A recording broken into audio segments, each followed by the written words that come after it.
Welcome back to Real Clear Radio Hour, brought to you by the Competitive Enterprise Institute. I'm your host, Bill Frezza. We're pleased to welcome Heather Higgins, CEO of Independent Women's Voice. Heather, welcome back to the show. Thank you. It's fun to be back again. Heather, you remain in the forefront of the battle to fix Obamacare, yet you've been outspoken about how counterproductive it is for politicians to continue trying to repeal it. Explain your reasoning. I think semantics are important here, so let's back up a little bit. First, we run the repeal pledge. We want to see the law repealed. We don't want to see it fixed in the standard parlance. Fix, for most people, means make the law livable. And what we have argued for a long time is you have a president who's made very clear that he will veto any attempts to repeal it. And because it's his signature piece of legislation, we won't get enough Democrat votes to override that veto. One of the reasons that Donald Trump is doing so well is that he's somebody who promises to actually do something. And I think there's a great deal of frustration on the part of conservatives and independents who are very frustrated with this law and what it's doing to the quality of their health care and their out-of-pocket costs, that nobody seems to do anything about it. And what we have argued is that the type of fixes, for want of a better word, that one should do are not the things that create the illusion that the law is workable, but the things that in some way keep it from being as harmful as it is, slow its metastasis, and make it more likely to be repealable come 2017, when hopefully we have a Republican president and sufficient votes in the Senate to repeal it. So you're suggesting political chemotherapy? Pretty much, yes. Hopefully without all the toxic side effects. Well, the law itself seems to be having a number of toxic side effects. I know IWV does an extensive amount of public opinion polling on Obamacare. How has support for Obamacare trended? It is remarkable in that despite the constant drumbeat of support, the public opposition remains high. Now, where you get into trouble is the people who want to just repeal the law and think that that's sufficient. That's not. You only have about 20% support for doing that. Most of the people want to see the law repealed, but only when they're sure that there's something else that can replace it. They recognize that there were problems with what we had before, and they don't want to have people hurt by repealing the law, and they don't want to feel that they are losing any better alternatives. But they are very concerned if we just sort of charge into repeal without expressing any sense of what the alternative proposals are. They'd rather do the devil they know than the devil that they don't. But once you talk about having a replacement, then you get your support charging up into the 60% level. Meanwhile, there are a lot of new citizens becoming dependent on Obamacare, particularly the subsidies. We've created a new dependent voting class. Is it ever going to be possible to take that away from them? If you create alternate mechanisms for them to get care, this is one of the challenges that we have, is that we're not talking enough about the other ways that people could get care, or about how to drop costs for the vast majority of American families that are taking these subsidies because they had their policies taken away from them that they could afford without a subsidy. But because the law contains within it all these mandated coverages in insurance, even if you don't want them, that tends to really drive up the cost of the insurance that you're buying.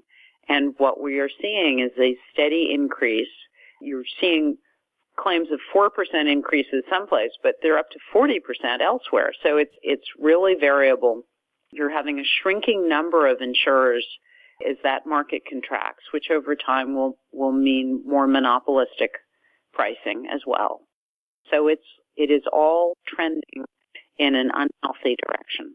This spring, Independent Women's Voice launched an initiative called A Bridge to Better Healthcare. In the light of the Supreme Court ruling affirming the IRS's plan to provide Obamacare subsidies to all Americans, despite the plain language of the law, what's the current goal of this initiative? The current goal of the initiative is to try to align, for better or worse, money and resources with good policy and strategy.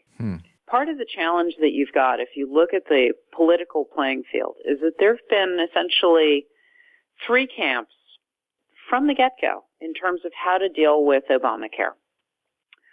On the one hand, you've got obviously all the groups that want to repeal it and only repeal it. And part of what's driving that is if you talk to them, they say that a more nuanced strategy won't really be understood by their people. Their people want full repeal, only full repeal. That's what their fundraising is all about. That's what they've promised people. And so anything short of that, they deride as sort of inadequate at best or just traitorous on the other end because it isn't full repeal. It's insufficiently conservative. On the other end of the spectrum, you have businesses that have their ox being gored by small and particular pieces of the law, but overall they're fine with it. They like the law. It makes their lives easier. It's a fixed quantity. It's costs that they can afford that some of their competitors can't. Right. There's a reason that most of the big money was in favor of the law and continues to move for small, targeted fixes to the law that benefit them but don't help anybody else. Right. Both ends of this spectrum have money, one from the grassroots, the other from large corporate interests. But if you look in the middle and you talk to healthcare policy analysts, they all believe that full repeal absolutely, under any and all circumstances, will not happen without a replace alternative. Not only, obviously, during President Obama's tenure in office, but even after that. If you look at all of the data on where the American people writ large are, they need to understand, they don't understand presently the harms of the law, and they don't believe that there are any replacement alternatives out there. And unless you get public education going on those issues and making people aware of that, there will not be support for repeal in the long term. When do you expect the Republicans to put forward an alternative plan? Well, the Republicans have actually put forward many alternative plans. This is one of the perennial challenges of being the party that does not have an official leader. You've had many different congressmen and senators put forward plans, and you've had different policy groups put forward plans. I think there are 8 or 9 of them at this point that are out there that are sort of comprehensive replacement plans, but you know, the press doesn't bother writing about them. Right. Nobody gets much traction for their plan in terms of public discussion. Everybody wants their own plan as opposed to being willing to line up behind somebody else's plan. And so it sounds to the average person like there isn't a plan. But in fact, there are too many plans. And hopefully what will happen is with the Republicans finally setting on a presidential nominee, presumably that presidential nominee will look at this panoply of options here and decide which one they are most comfortable with and feel is best.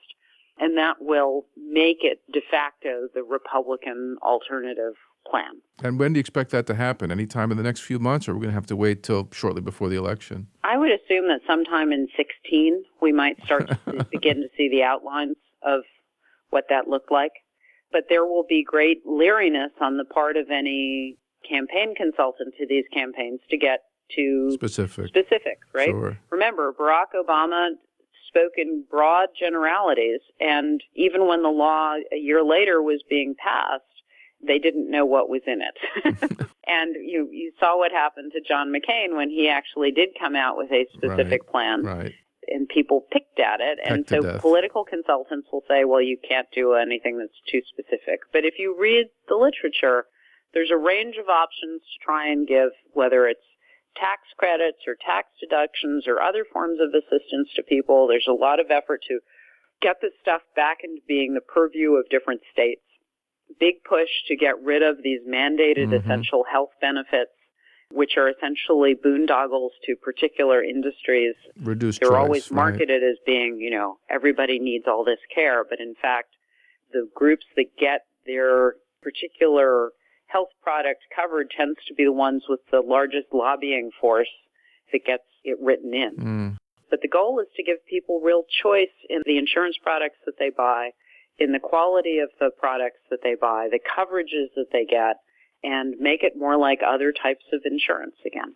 Also remembering that there are people who are at high risk, who do need coverage, who do need help, and creating mechanisms for them to get the assistance that they need. Heather, the Affordable Care Act came loaded with broken pieces and unintended consequences, each of which has energized continued opposition. What are the latest developments in that area? The big issue that's of high concern, particularly to the unions, is the Cadillac tax. The Cadillac tax says that there will be a tax on those plans that are higher than normal cost and benefits, the sort of high-end health care plans. Private plans. Yeah, on employer insurance. And it is not unreasonable to say, you know, the way these plans have been structured is open-ended and a problem long-term, and maybe you need to do something that makes it a defined benefit plan or that puts some sort of cap on it. The political dynamic discussion, though, is not about that at the moment. It's just the unions are pushing very hard to repeal that particular tax out of Obamacare. It's a pretty big tax. It's like 40% of a dollar above a cap, isn't it? Yes. That's a big number. It's a very big number. But put on your strategist hat. If your goal is to get rid of the law for everybody, you only have a very few deep-pocketed players with a lobbying presence in Washington who are on the side of, who have an incentive to support repeal. The unions would be one of them. The medical device industry would be another. They've already spent, by all public reports, $30 million lobbying to remove the tax on medical devices. The push is to get these taxes, these specific taxes, repealed. The problem is that if the Republicans, who love to repeal taxes, right, as part of the genes, their genetic DNA is less taxes, and we can all sympathize with that. But if you do that, then the incentives for the medical device people and the incentives for the unions to assist with the broader repeal of the law evaporate. You've just taken it off the table, and they have no reason, really, to come back or justify internally as organizations spending money on assisting with full repeal in 2017. Indeed, they might think it's in their interest to be on the other side and oppose full repeal of the law. So there's a political benefit to spreading the pain around rather than relieving the pain piecemeal. Right. So I don't want anybody to be hurt. I'm all in favor of moratoriums on these taxes so that people aren't hurt in the interim.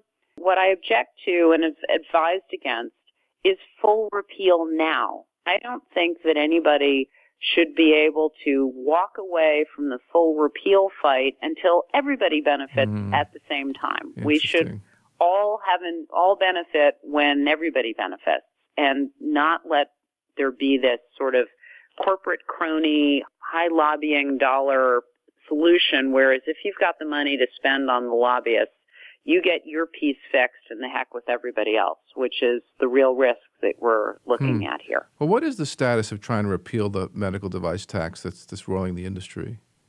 The medical device tax is, if you look at the public polling data, only about 20% of Americans actually want to see it repealed. And another 20-25%, as I recall, it's been a while since I've looked at the data, but ballpark, don't want to see it repealed or a moratorium put on it or anything.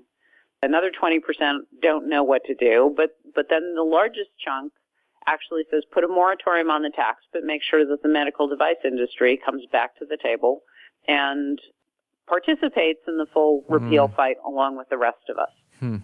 The challenge is that when nobody was really paying attention to this, the medical device lobbyists went to their friends in Congress and said, and particularly those who have, and this is both Democratic senators as well as Republicans, who have a lot of medical device companies in their state. Massachusetts, for example. They got leaned on, and they're pushing, and there's legislation that's actually going through that has had a lot of people sign on to it for full medical device repeal, because people were thinking of this as a discrete issue and not thinking about the long-term consequence to the repeal fight of repealing it now.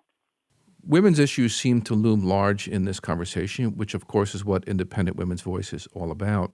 Heather, you went on John Stossel's TV show recently and staked out an unusual position justifying charging men and women different healthcare insurance premiums based on actual costs, which is now illegal under Obamacare. What's your reasoning? My reasoning starts with an economic understanding that pricing is first and foremost a signaling mechanism. That in order to work well, in order for us to get the lowest actual cost, you actually want less arbitrary interference with pricing mechanisms. Women, in fact, do use healthcare more. Mm-hmm. They do things like have babies, and they live longer. Mm. And so it makes sense for them to be paying a slightly higher amount based on their actuarial realities than for men to do so. Well, that's how car insurance and life insurance works, which I think causes men to pay more. Exactly. And, your risk of having an accident based on your age or based on your sex or based on your other proclivities. I think that we get better, more accurate, and ultimately in the long term, lower cost pricing on insurance if we actually have it reflect certain realities. Now, if we believe as a society that women shouldn't have to pay more for living longer and for having children and the reasons that drive their health insurance costs slightly higher, we have a couple of alternatives short of telling them to die younger and not have children, which would be providing some sort of tax credit if we want to subsidize that behavior. But I don't think that just simply pretending that gender differences don't exist is actually helpful to having a healthy insurance market. Doesn't this put you right in the crosshairs of the so-called war on women? I don't think so. First off, I object to and reject a term. The war on women as a terminology was artificially concocted quite deliberately in late 2011 when Barack Obama's re-elect numbers were in the toilet. And strategists who get together every Thursday in Washington, led by Nancy Pelosi's staff and various labor and other left-wing activist groups, were looking at this and they thought, how are we possibly going to get him to win? Well, we need a lot of new first-time voters, and we need all the minorities, and we need to try and create a wedge with women. And so we're going to take every issue, even if it has nothing to do with women, and we're going to recast it as being a war on women, and we're going to hope that the media picks up this meme, and that will become our theme. I don't think that saying that women have children and women live longer is a bad thing or is a war on anybody. It is just a reality of life, and economic reality follows that reality, whether in an obvious way or a hidden cost way, and I would rather that costs are transparent. Heather, you really seem to come at this as a complex political strategist. Tell us a little bit more about Independent Women's Voice and what that's all about. Sure. Independent Women's Voice is not affiliated with any particular party, but ideologically we are definitely free market and center-right. And our mission is to try and take issues and present them in ways that make sense to independents and to women who are turned off by a lot of the rhetoric on the right that often is targeted towards the base. We do it primarily through education campaigns because we find that very often, whether it's on public union issues or economic issues, that there are some fundamental misunderstandings, and that if we can make people aware of those things, then we can get very different results. So, for example, if you look at people who support Obamacare, most of them do that because they believe that the law is compassionate and helpful. And when you walk them through, if you go to a website we created called healthreformquestions.com, it walks through all these assumptions about how well the law is working and how many people it's helping. And it shows all the things that aren't reported on very much about the ways costs are increasing, where people can't get the insurance they want to get, or can't get the coverage that they want to get. That changes people's minds about the law. Similarly, if we talk about economics and make people realize that what raising the minimum wage does is it actually deprives people of a chance to get the starter jobs that they need and to get ahead in life. And it's going to wind up raising people's costs more than it raises their salaries. It makes a difference to the level of support that you see for these issues. Well, you're trying to fight the glow of good intentions with the reality of facts on the ground. It sounds like a pretty tough fight. It is a tough fight. We're not Santa Claus, and we're not selling myth, but we are selling growth and opportunity and genuinely better lives for people, as opposed to a lot of hype and promises that don't get fulfilled. Well, Heather, that's why I love having you on the show. Thanks for being with us. Our pleasure. Take care. That was Heather Higgins, CEO of Independent Women's Voice, here on Real Clear Radio Hour, brought to you by the Competitive Enterprise Institute. I'm your host, Bill Frezza. Real Clear Radio Hour is produced in conjunction with Real Clear Politics, America's premier independent political website. Real Clear Radio Hour is a not-for-profit, donor-supported program. If you'd like to help us expand, please stop by realclearradio.org and hit the donate button or contact us to become a corporate supporter. That wraps up our show for this week. Please join us next week, same time, same station. See you then.